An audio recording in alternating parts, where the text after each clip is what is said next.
जैसा कर्म वैसा जन्म गरुड़ पुराण में बताया गया है, हर जीव का पुनर्जन्म होता है। मनुष्य जैसा कर्म करता है वैसा ही यानी जन्म लेता है। दोस्तों, मृत्यु एक ऐसा सत्य है जिसे कोई लाल नहीं सकता है, पर दोस्तों हम यह नहीं जान पाते हैं कि करने के बाद हमारा अगला जन्म किस योनि में होगा। लेकिन गरुड़ पुराण में जन्म मरण कर्म के बारे में विस्तृत रूप से जानकारी दिया गया है। तो लिए शुरुआत करते हैं गरुड़ पुराण की। उसे ज्ञान प्रस्तुत की मनुष्य के मरने के बाद उसका अगला जन्म किस रूप में होगा। नमस्कार दोस्तों, स्वागत है हमारे इस चैनल पर। तो दोस्तों, गरुड़ पुराण की इस ज्ञानवर्धक स्थिति में आपको जाए उससे पहले हम आपको बता दें कि इस वीडियो को आधा अधूरा देखने की गलती बिल्कुल भी नहीं करें, क्योंकि यह अगर गरुड़ पुराण की ज्ञानवर्धक स्थिति है तो आपके जीवन से जुड़े हुए हैं। गरुड़ पुराण की इस तरह इसमें ज्ञान को जानने के बाद आपके जीवन से जुड़े समस्त लोभ क्रोध मोह खत्म हो जाएगा। मित्रों, भगवान श्री कृष्ण जी कहते हैं कि कभी भी किसी व्यक्ति को गरुड़ पुराण की बातों को आधा अधूरा नहीं सुनना चाहिए, क्योंकि आधा अधूरा ज्ञान हमेशा विश्व के समान होता है। इसलिए मित्रों, आपसे यह आग्रह कि आप इस वीडियो को बिना स्क्रिप्ट के अंत तक जरूर देखिए। साथ ही इस वीडियो को एक लाइक करके चैनल को सब्सक्राइब जरूर कर लीजिए। और हाँ दोस्तों, कमेंट बॉक्स में जय श्री कृष्णा लिखकर ईश्वर को आप अपना हर व्यक्ति जरूर कर दीजिए। लिए दोस्तों, जानते हैं गरुड़ पुराण में श्री कृष्ण ने बताया है कि हर मनुष्य अपने जीवन में अच्छे बुरे कर्म करते हैं, क्योंकि उसे अपने कर्मों के बारे में पता नहीं होता। तो मनुष्य अच्छे कर्म करते हैं उसे मौज की प्राप्ति होती है, वही जो मनुष्य बुरे कर्म करते हैं उसे कीड़ा मकोड़ा या निम्न योनि की जन्म लेता है। तो लिए दोस्तों, हम एक कथा के माध्यम से जानते हैं जो गरुड़ पुराण स्कंद पुराण के द्वारा मनुष्य के कर्मों के बारे में बताया गया है कि मनुष्य अपने पिछले कर्मों का फल किस रूप में भोगता है, जो श्री कृष्ण नाटक को स्वयं बतलाया था। आज हम उन्हीं कथा के बारे में जाने की। मित्रों, एक समय की बात है, द्वारिका नगरी में श्री कृष्ण अपने दिव्य आसन पर बैठे हुए थे।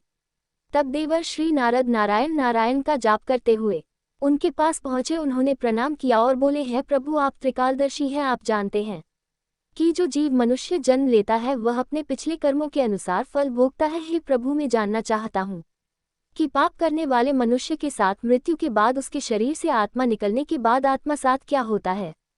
क्या उसे कभी मुक्ति मिलती है या वह जन्म जन्मांतर तक कष्ट भोगता रहता है? मित्रों, फिर भगवान श्री कृष्ण नारद की बात सुनकर मुस्कुराए और कहा है, नारद, यह प्रश्न बहुत गहन और महत्वपूर्ण है जो मानव जाति के जीवन कर्म और उसके फल पर आधारित है। मैं तुम्हें एक ऐसी कथा सुनाता हूँ जो न केवल तुम्हारे इस प्रश्न का उत्तर देगी बल्कि हर मनुष्य के लिए एक चेतावनी और प्रेरणा भी होगी। तुम इस कथा को पूरे ध्यान पूर्वक आखिरी तक सुनो। कृष्ण बोले हैं, नारद, ये कथा गरुड़ पुराण की कथा है और इस कथा को अधूरा आधा अधूरा सुनता है उसे पर भारी संकट आ जाती है, क्योंकि आधा अधूरा ज्ञान विश्व के समान होता है। करेक्ट बोले हैं नारद, इस कलयुग भारी संसार में जो मनुष्य इस कथा को पूरे ध्यान पूर्वक आखिरी तक सुन लेगा और उसको समझ लेगा, उसका इस संसार में सभी पाप क्रोध मोह से मुक्ति मिलेगी। और फिर भगवान श्री कृष्ण नारद को वह कथा को सुनते हैं। भगवान श्री कृष्ण बोले हैं, नारद, प्राचीन समय में एक गांव में एक व्यक्ति रहता था जिसका नाम दुर्योधन था। वह बहुत धनी था, लेकिन उतना ही क्रूर, स्वार्थी और आदरणीय भी था। उसका जीवन केवल भोग विलास और दूसरों को नीचा दिखाने में ही बीतता था। दुर्योधन के माता पिता व्रत हो चुके थे, उन्होंने अपने जीवन भर मेहनत करके उसे सुविधा दी, लेकिन दुर्योधन ने अपने माता पिता को अपने जीवन से वेद खाल कर दिया। उसने अपने माता पिता को घर के एक कोने में एक जानवर की तरह रखता था। वह उन्हें ठीक से भोजन भी नहीं देता था और उनकी देखभाल भी नहीं करता था। एक दिन उसकी माँ ने रोते हुए कहा, बेटा, हमने तुम्हें पालने के लिए अपने जीवन के हर सुख का त्याग कर दिया, आज हमारे यही स्थान है। दुर्योधन है कठोर स्वर में जवाब दिया, तुम दोनों अब मेरे किसी काम के नहीं हो, मैं तुम्हारे लिए और सहन नहीं कर सकता है।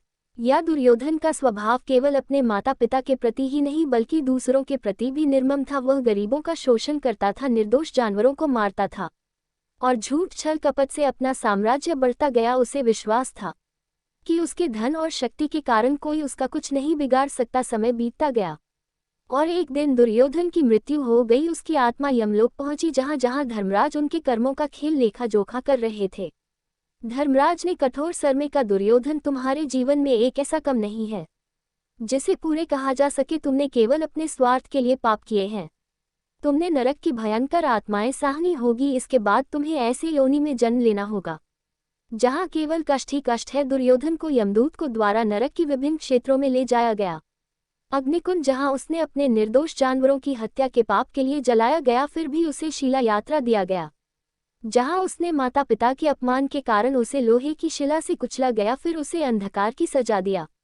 जहां उसने गरीबों का शोषण करने के कारण उसे एक घून में डाला गया, जहां उसे भय और तड़प का अनुभव हुआ।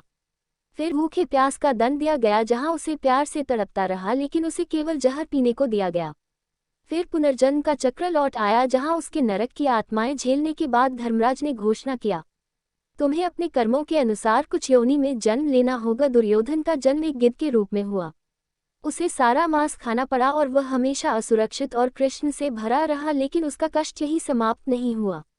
उसने अगले कई जन्मों तक की सांप और अन्य नियमों में जन्म लिया। फिर कोई उन्हें बचाने के बाद दुर्योधन की आत्मा ने प्रायश्चित करने का निश्चय किया। अगले जन्म में उसने ये गरीब किसान के घर जन्म लिया।